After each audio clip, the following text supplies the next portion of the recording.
Praise God. Ating bigyan ng malakas na palakpak ang ating Diyos na buhay. Yung karapat-dapat na palakpak para sa ating Panginoon. Come on! May kasama sigaw na hallelujah! Praise God. God is good. And all the time, praise God. Let's declare Luke chapter 4 verse 18 up to 19. 1, 2, 3, go. Because He has anointed me. He has sent me to heal the brokenhearted, to preach deliverance to the captives and recovering of sight to the blind, to set at liberty them that are bruised, and to proclaim the acceptable year of the Lord, for our God is Jesus, the Anointed One. Praise God. Palakpakan natin si Lord. Sa oras na ito, tayo muli makakarinig ng salita ng Panginoon at ang salita ng Panginoong ito ang magbibigay sa atin ng karagdagang pananampalataya at the same time, karagdagang wisdom mula sa ating Panginoon. Sino sa inyo dito gusto niya na magkaroon ng resulta lahat ng kanyang ginagawa? Sino sa inyo dito malinaw na sa iyo ang iyong pagkakatawag? Amen? Most of the time, sa ating buhay, lahat tayo naghahangad na magkaroon ng resulta, magandang resulta ang ating mga ginagawa para sa Panginoon, hindi lang para sa paglilingkod natin or para sa Panginoon, even sa ating pang-araw-araw na pamumuhay. But God will direct us tonight kung ano bang dapat nating gawin upang magkaroon ng katuparan ang bagay na ito. Ang pag-uusapan natin ngayong gabing ito ay pinamagatan kong, pakibasa nga, 1, 2, 3, go. Focus on what God has called you to do. Okay? Focus on what God has called you to do. Isa sa napakahalagang dapat nating ginagawa bilang mga tao or lingkod ng Diyos ay magkaroon tayo ng tinatawag na focus. Sabihin natin lahat, focus. Sa aklat ng ikalawang Timoteo, chapter 2, verse 3 up to 4, sabi dito, makibahagi ka sa hirap tulad ng isang mabuting kawal ni Kristo Jesus. Ang isang kawal ay hindi nagiging abala sa mga bagay na walang kaugnayan sa pagiging kawal. Sa halip, sinisikap niyang mabigyan ng kasiyahan ang kanyang pinuno. Huwag hayaang maubos ang ating oras, ang ating lakas, ang ating pera sa mga bagay na hindi naman bahagi ng assignment natin na ibinigay ng Diyos sa atin. Aminin man natin sa hindi, maraming pagkakataon dahil hindi tayo nakafocus. Maraming pagkakataon, maraming sayang na pera, maraming sayang na effort, maraming sayang na oras ang nangyayari sa atin dahil hindi tayo nakafocus kung ano ang pinapagawa ng Diyos. A soldier stay focused on his mission. Ang mga soldier, ang mga pulis, meron silang tinatawag na mission. At doon lang sila nakafocus. Hindi sila pwedeng gumawa ng isang bagay na hindi yun ang inilatag or pinapagawa sa kanila. Most of the time, tayong mga Kristiyano, bakit tayo hindi nagkakaroon ng magandang resulta sa ating mga ginagawa? Kasi wala tayong focus. Alam niyo ba, even Satan, may focus siya. Ano ba ang focus niya pagdating sa mission? 3 lang. Napakasimple. Kasi tayo, ang dami-dami nating ginagawa eh. Si Satan, 3 lang ginagawa niya. To kill, to steal, and to destroy. At doon lang siya nakafocus. Eh tayong mga Kristiyano, saan tayo nakafocus? Diba? A soldier stay focused on his mission. In the same way, bilang tayo mga pastor, bilang tayo mga leader, we must stay focused on the assignment God has entrusted him. Naunawaan ba natin? Nagigets ba natin? We need to stay focused on the assignment God has entrusted to us. Kaya focus on what God has called you to do. Ngayon, pag-usapan natin, how can we stay focused on what God has commanded us to do? Paano ba tayo mananatiling nakafocus doon sa ipinapagawa ng Diyos sa atin? Number 1, be clear about what God has commanded you to do. Kailangan maging malinaw sa atin kung ano ba talaga ang ipinapagawa sa iyo ng Diyos. Amen? Tanungin ko kayo, malinaw na ba sa inyo kung ano ang pinapagawa sa iyo ng Diyos? Malinaw na ba? Sagot naman kayo. Pati pagsagot nyo malabo eh. Parang walang linaw. Itong tanong ko, personally, huwag kang mag-amen kung ikaw ay hesitant pa, kung ikaw ay parang medyo di mo pa alam. Malinaw na ba sa iyo? Or malinaw ba sa iyo kung ano ang ipinapagawa sa iyo ng Diyos? Diba? Kung ito man ay sa larangan ng ating paglilingkod sa Diyos, malinaw na ba sa iyo kung kanino ka gagamitin ng Diyos? Malinaw na ba sa iyo kung sino ba yung dapat mong i-reach out? Kailangan maging malinaw sa atin. Okay? Sa pagnenegosyo, sa trabaho, ikaw ba talaga ay pang negosyo o ikaw ay pang trabaho? Kasi maraming mga tao pinipilit magnegosyo, hindi naman pala siya para sa pagnenegosyo, para sa pagtatrabaho. Meron namang mga tao pinipilit sa pagtatrabaho, pero hindi naman pala siya pagtatrabaho, kundi pagnenegosyo. Maraming mga tao pinipilit nilang pagtatrabaho, pagnenegosyo, pero hindi pala sila para doon. Sila pala kailangang maglingkod lamang sa Panginoon. Hindi malinaw. Kaya kailangan maging malinaw sa atin kung ano ba talaga ang ipinapagawa ng Diyos. Kasi most of the time, hindi natin alam kung ano ba talaga ang pinapagawa sa atin ng Diyos. Yan ninyo, sa mga estudyante, bakit maraming mga estudyante naglilipat-lipat ng course, hindi matapos-tapos ang kanilang pag-aaral? Kasi hindi malinaw sa kanila kung anong gusto nila. Ano ba talagang gusto mong maging? Gusto ko pong maging teacher, pero ang iyong pinasok na course, nursing. Ang galing. Di ba?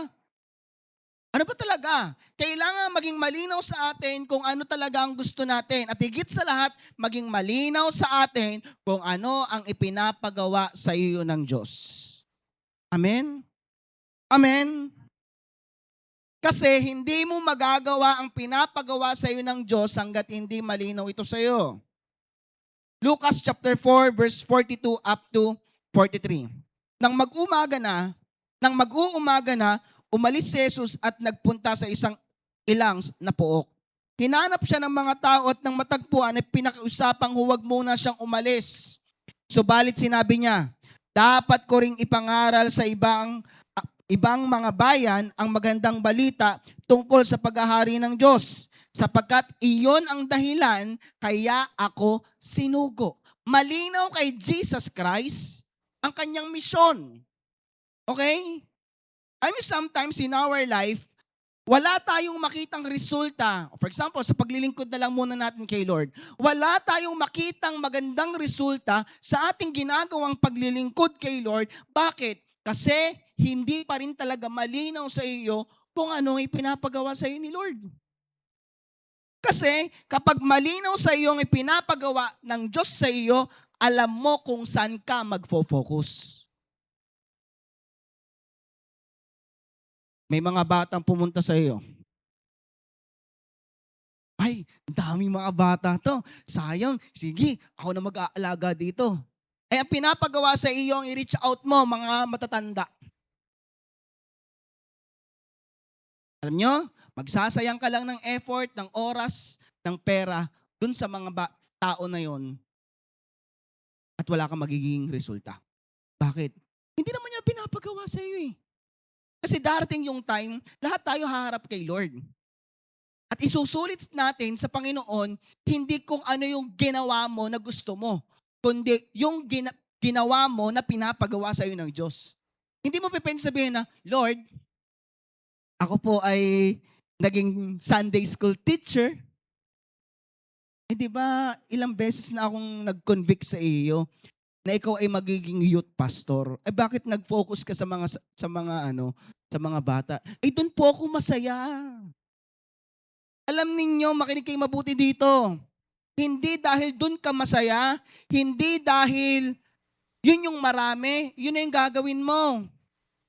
Sometimes na-overwhelm kasi tayo sa bilang. Sometimes na-overwhelm tayo sa sitwasyon. Guys, huwag tayong ma-overwhelm sa sitwasyon. Kung ano lamang yung pinapagawa sa inyo, yun lang ang gawin ninyo. Stay focused on that and you will see the result. Amen? Naunawaan ba natin? Kaya sometimes hindi natin makita yung magandang resulta sa mga bagay na pinapagawa sa atin ng Panginoon kasi mas inuuna nating gawin yung mga bagay na hindi naman nagmamatter at pinababayaan natin yung pinapagawa sa atin ng Diyos. Stay focused. Okay? Stay focused dun sa ipinapagawa sa iyo ng Panginoon. Kailangan maging malinaw sa iyo na ito yung pinapagawa sa iyo ng Panginoon. Alam niyo guys, tingin kayo sa akin lahat. Kung lahat tayo magfo-focus sa ating calling lang at hindi sa calling ng iba, kung lahat tayo magfo-focus at magiging passionate, seryoso sa pagkakatawag sa atin ng Panginoon, naniniwala ako, hindi matatapos ang taong ito, yung 2 service natin palaging puno. Naniniwala ba kayo doon? Naniniwala ba tayo doon? Yung hindi ka papayag na sa loob ng 1 buwan, wala kang mawiwin na soul na tinawag ka para doon. Nagigets ba natin? Kung ikaw ay tinawag sa mga kabataan, hindi ka papayag na sa loob ng 1 buwan, wala kang mawiwin at madadala sa Panginoon ng mga kabataan. Nagigets ba natin? Kung ikaw ay tinawag sa mga adult, hindi ka papayag na matatapos ang 1 buwan na wala kang madadalang bagong adult, senior, bata sa Panginoon. Nagigets ba natin? Naunawaan ba natin? We need to stay focused. If we want to experience result, you need to stay focused. Even sa inyo pong mga pang-araw-araw na buhay. Kung ikaw ay negosyante, mag-focus ka muna kung ano yung ipinapagawa sa iyo ng Panginoon. Amen. Hindi lahat ng open doors, hindi lahat ng opportunity kailangan pasukin mo. Maging faithful ka muna sa kung anong meron ka. Amen. Kung ikaw ay nagtatrabaho at may opportunity na mag-double job ka, mag-triple job ka, wait lang. Focus ka muna doon. Baka mamaya madistract ka lamang doon sa pangalawang trabaho mo, madistract ka lamang sa pangatlong trabaho mo. Nakakala mo, open doors, yung pala, trap lang ng kaaway. Kaya gets ba natin? You need to stay focused on what you have. Kasi kung ano yung meron ka muna ngayon, yan pa lamang yung kaya mo. Amen? Nagigets ba natin? At tayo bilang lingkod ng Panginoon, we need to stay focused sa calling na ipinagkaloob sa atin ng Panginoon. John chapter 9 verse 4. Kailangan gawin natin ang mga ipinapagawa na nagsugo sa akin habang umaga pa. Malapit na ang gabi at wala nang makagawa pagsapit niyan. Pagsapit niyon. Ano ibig sabihin nun? Kailangan maging malinaw sa atin kung ano yung pinapagawa sa atin. Kasi kung hindi magiging malinaw sa atin, yung ipinapagawa sa atin, for sure, hindi mo magagawa ng maayos ang ipinapagawa sa iyo. If I will ask you, kamusta ang inyong mga A-group? Kamusta ang inyong mga assignment? May resulta ba? Pastor, ang hirap. Hindi, ang katotohanan, hindi talaga naman mahirap eh. Okay? Ang katotohanan, hindi naman talaga mahirap, kundi hindi mo palang binibigay talaga yung best mo. May mga reservation ka. Yung marami nang binigay ang Diyos na pagkakataon para ma-meet mo sila, para makausap mo sila, para makasama mo sila, pero anong ginagawa natin minsan? Masyado tayong nagiging kampante. Amen? Nagigets ba natin? Pero pag nakafocus ka, alam nyo, kayo mga nag-A group, I advise, don't settle in schedule. Okay? Huwag nyong gawing activities lang ang ating pag-A group. Do a life together with them. Kung may pagkakataon na pwede mo silang makasama kahit walang schedule, go!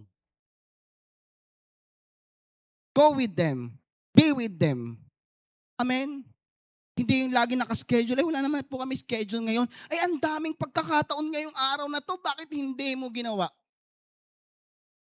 Tinatamad po kasi ako. Umuulan, ang lamig. Masarap na nasa bahay lang. Diba? Yun na nga eh. Ang daming pagkakataon na dapat nating i-work out ang bagay nito. Alam nyo, kapag tayo nakafocus, lagi nating gagamitin yung opportunity na ibinibigay sa atin ng Panginoon para magawa kung ano ang pagkakatawag natin. Ang mga taong focus, laging naghahanap or laging hindi pinalalagpas ang mga opportunity na pwede silang makakilos para magawa nila ang kanilang pagkakatawag. Amen? Nagigets ba natin? Naunawa ba natin? Number one, we need to be clear about what God has commanded us to do. Number two, don't compare what God has commanded you to do with what He has commanded to others to do. Okay? Huwag mong ikumpara kung ano ang ipinapagawa sa iyo sa ipinapagawa ng Diyos sa iba. Bakit? It will discourage us. It will disappoint us. Mafro-frustrate ka lang. Buti pa siya. Napaka-effective niya. Hindi ako effective. Sino may sabi sa'yo? Kaya ka lang naman di effective, masyado ka nakafocus sa iba kaysa sa sarili mo eh. Sometimes, bakit di natin makita yung improvement natin or bakit di tayo makakilos ng malaya para sa ating ginagawa? Kasi masyado tayong nakafocus sa improvement ng iba. We can learn a lot from growing ministry about leadership, management, faith, strategies, and the principle that contributed their growth. Pwede tayong matuto sa kanila. However, we must remember that God has given each ministry a unique direction, design, and calling. Pwede tayong matuto sa testimony at ginagawa ng iba. Pero, it doesn't mean kung ano yung ginagawa ng iba, yun din dapat ang gawin mo. Mag-focus ka sa pinapagawa sa iyo ni Lord. Huwag mong ikumpara yung achievement ng iba sa achievement mo. Nagigets ba natin? Every one of us has its own God-given assignment. Hindi ka paghahanapan ng Panginoon sa bagay na hindi naman pinapagawa sa iyo. Amen? Wow, grabe, ang linis naman ng CR. Nakakainggit naman ang linis ng kanyang nagawa sa CR. Pero dito sa stage, ang dumi. Bakit ang dumi? Hanggang ngayon, masyadong manghang-mangha ka pa rin sa linis ng CR, hindi ka kumikilos para linisin ang stage. Buti pa siya.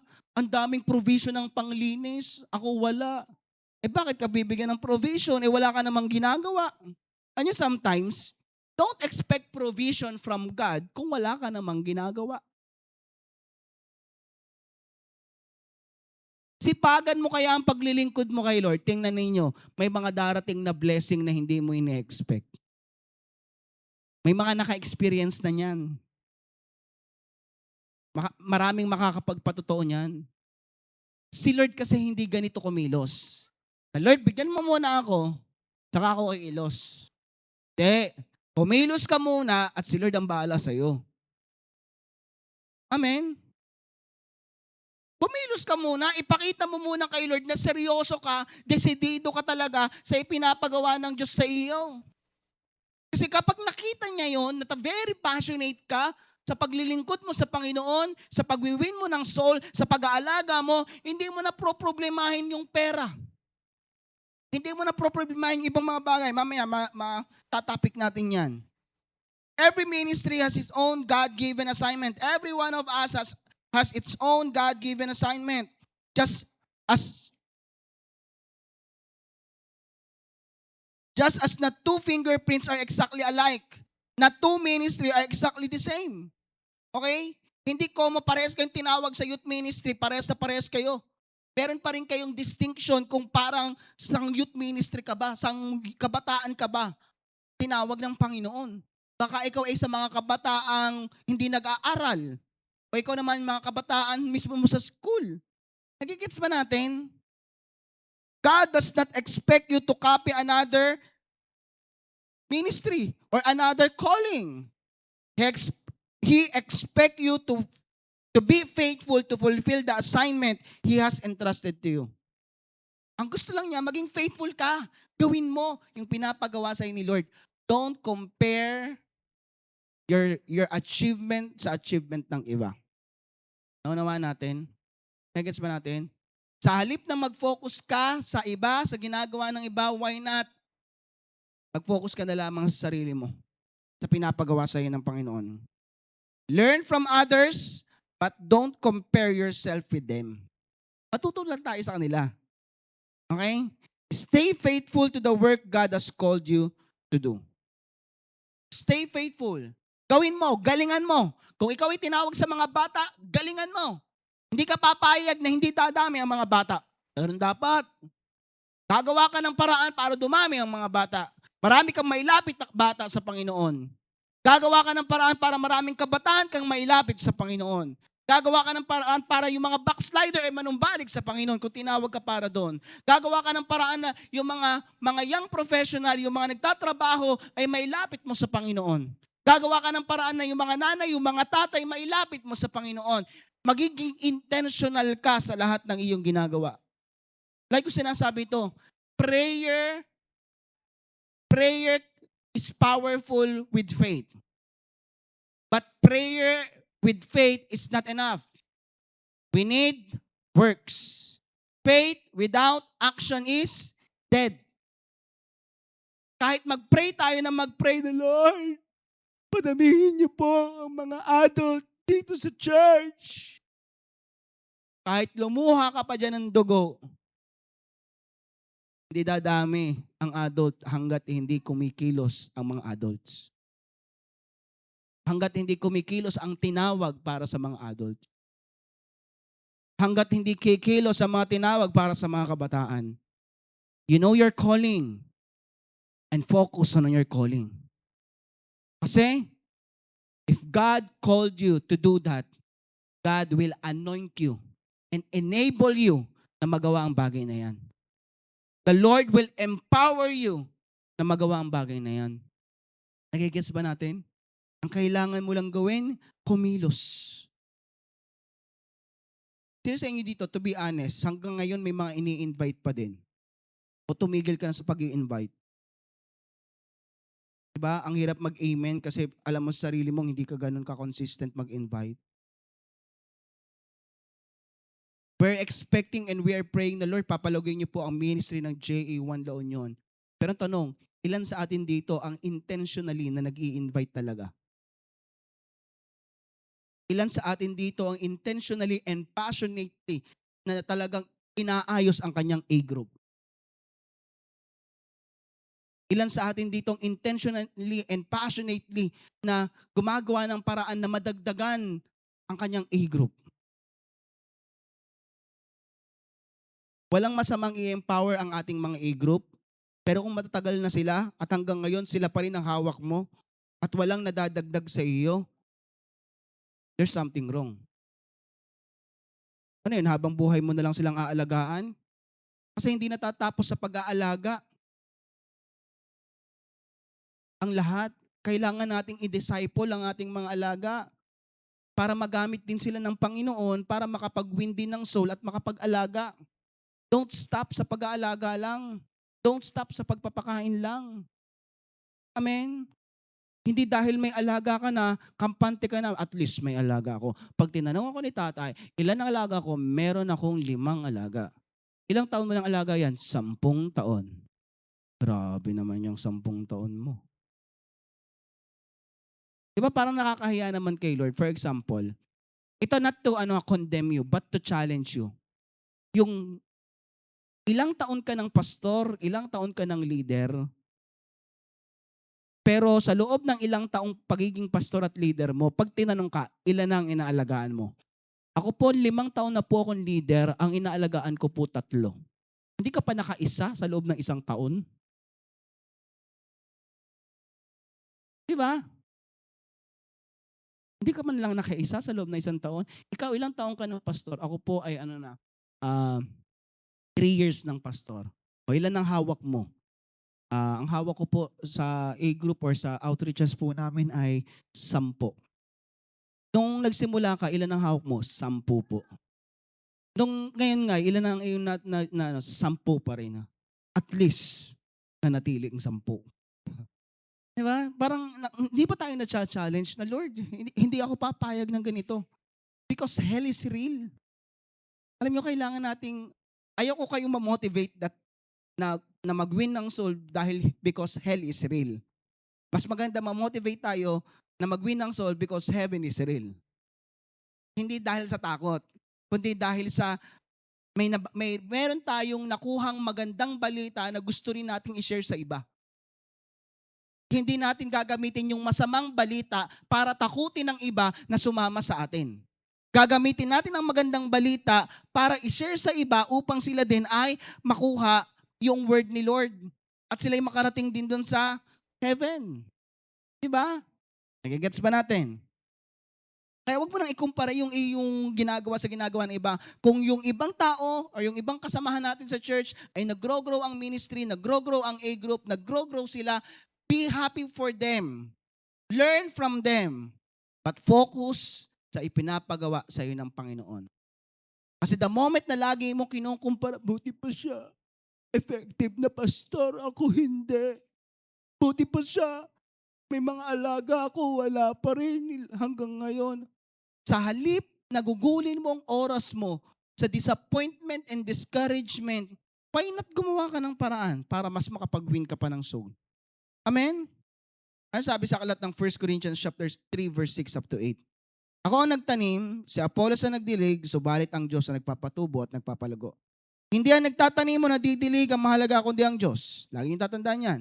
You don't need to compare yourself from others. Sapagkat siya nagpapatubo at nagpapalago. Ang nagtatanim at ang nagdidilig ay parehong manggagawa lamang at bawat isa ay tatanggap ng gantimpala ayon sa kanyang pagsisikap. Nagigets ba natin? God gives different assignment to different people. Si Paul, he planted. Apollos watered. Neither compare his role with the other. They simply remained faithful to what God had entrusted to them. Hindi natuwa ang Panginoon sa isang alipin ay kinumpara ang kanyang ginawa sa nagawa ng mga huli nagtatrabaho. Naalala niyo yung kwento sa Matthew chapter 20 verse 11 up to 15? Sabi dito, na magkagayon, nagreklamo sila sa may-ari. Ito yung mga trabahador na pinagtrabaho sa ubasan. Diba? Yung isa, alas 6, alas 9, alas 12, alas 4, at alas 5. Then, sabi dito sa verse 11, na magkagayoy, nagreklamo sila sa may-ari ng ubasan. Sinabi nila, 1 oras lamang gumawa ang mga huling dumating. Samantalang maghapon kaming nagtrabaho at nagtiis sa nakakapasong init ng araw. Bakit naman pinagpare-pareho ninyo ang aming upa? Bakit pinagpare-pareho ninyo ang aming sweldo? Sumagot ang may-ari ng ubasan sa isa sa kanila, Kaibigan, hindi kita dinadaya. Hindi ba't nagkasundo tayo sa isang salaping pilak? Alam ninyo, nung kinausap kayo ni Lord na maglingkod, yung kasunduan ninyo, mananatiling ninyo yung kasunduan ninyo. Huwag mong tingnan yung iba. Sabihin mo, Lord, bagong Kristiyano lang yun oh. Bakit bless mo agad? Bakit ako hindi? Naalala mo yung kasunduan natin? Dati, nung nagkasundo tayo, wala ka namang sinabi na i-bless kita. Ang sabi mo, kahit anong mangyari, maglilingkod ka sa akin. Dahil nakita mo lang na i-bless yung isa, may kasunduan silang dalawa ni Lord, gusto mo ganun ka na rin? Wait lang. Ang ganda ng usapan ninyo ni Lord. Ganun din dito. Sabi dito,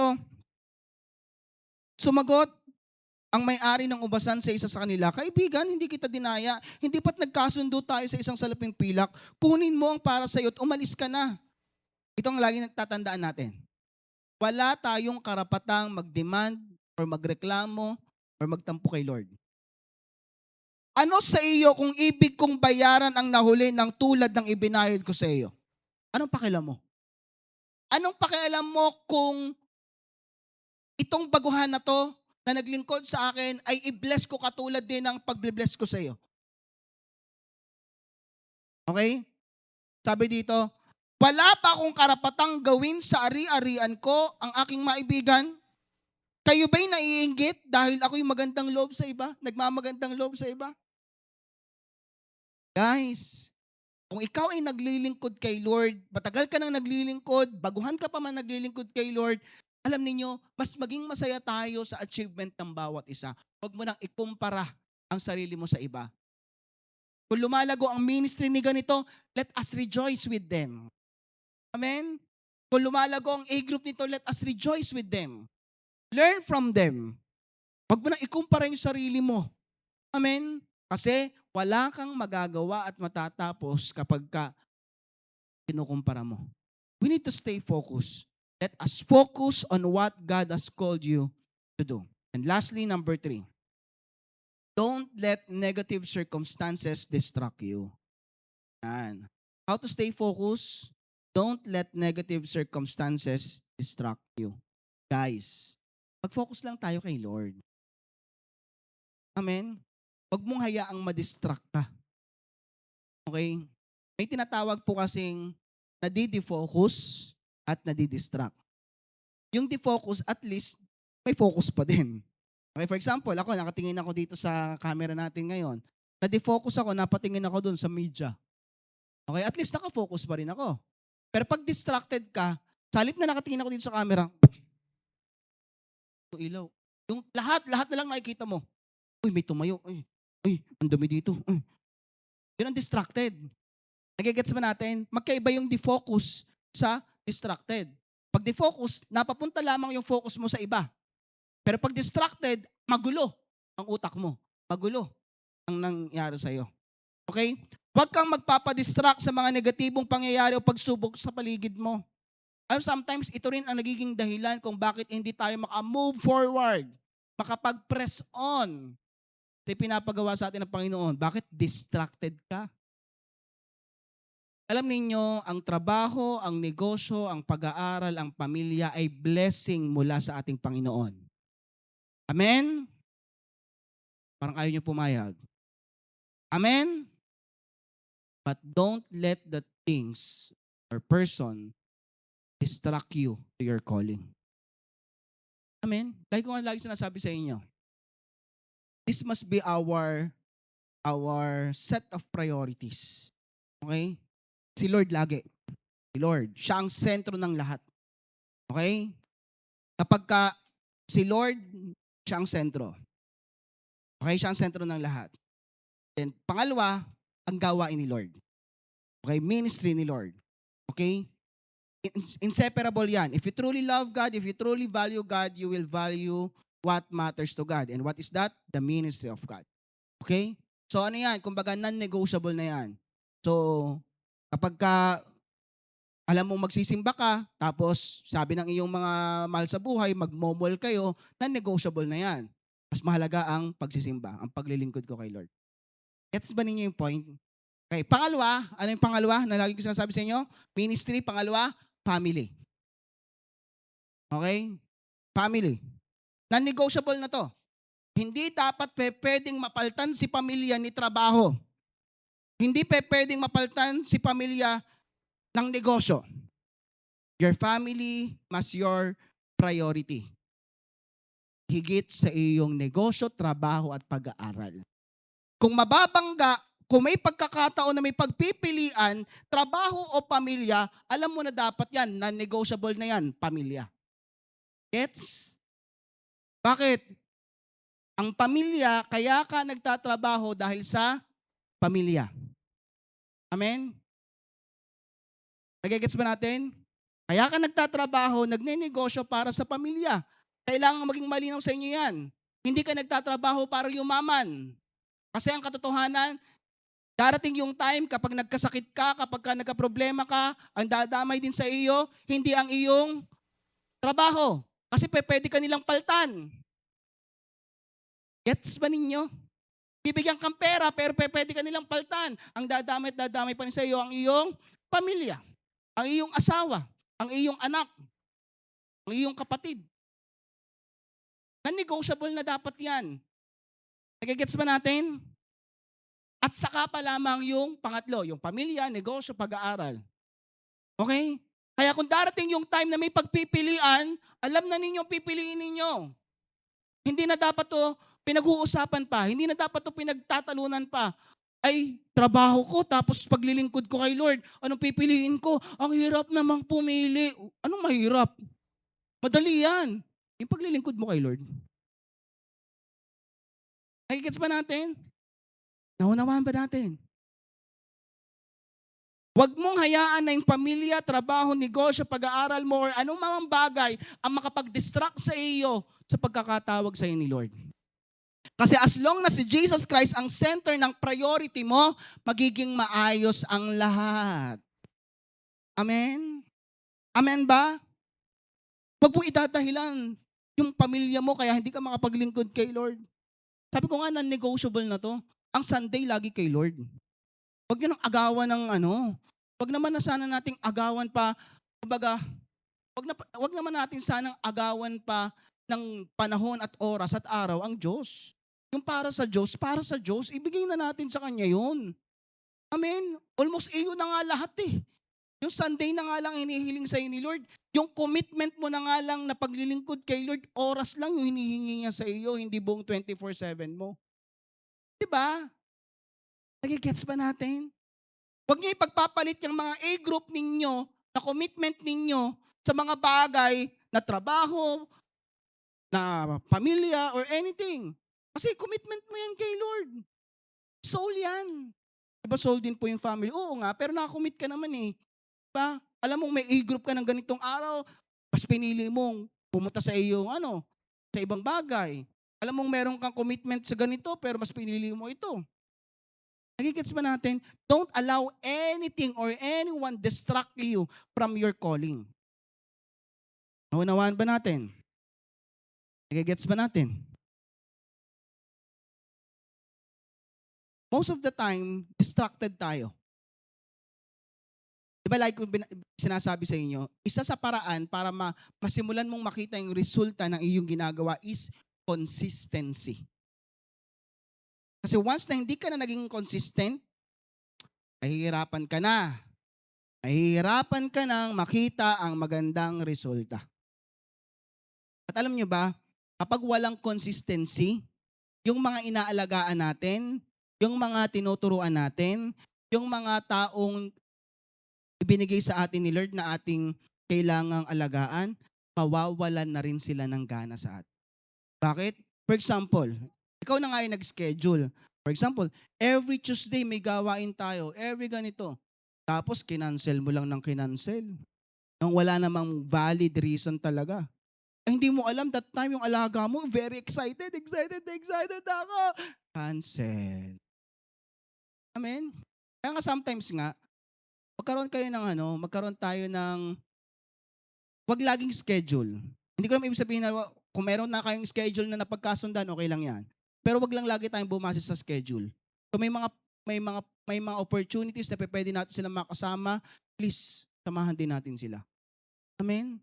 Kasi ang paglago nila ay nakadepende kung ilang beses or gaano kadalas natin silang nakakasama. Bakit nakapag-produce si Jesus Christ ng 12 disciple? Bakit nakapag-produce si Lord ng 72 disciple sa loob ng 3 taon? Bakit nakapag-produce si Jesus Christ ng napakaraming disciple? Bakit? They spend more time with them. Tapos ikaw, iisipin mo makakapag-create ka ng disciple sa loob ng 1 buwan, 2 beses mo lang silang minute. You're expecting na may resulta yung ginagawa mong paglilingkod kay Lord sa loob ng 1 buwan, 2 beses mo lang silang minute, 2 beses mo lang silang nakasama, at nung 1 beses mo pa silang nakasama, nagmamadali ka pa. Di ba? Bakit distracted ka eh? Hindi ka nakafocus sa anong pinapagawa sa ni Lord. Alam niyo guys, kapag nasa A-group ka lang, yun lang nasa isip mo. Hayaan mo lang sila. Hayaan mo na yung iba. Kung ikaw ay outreach pastor, sige, huwag mong madaliin. Connect to them. Have a relationship with them. Come on. Ano naman ba natin? Alam niyo, matagal na tayo nag-pray-pray. Pwedeng ikat na natin to.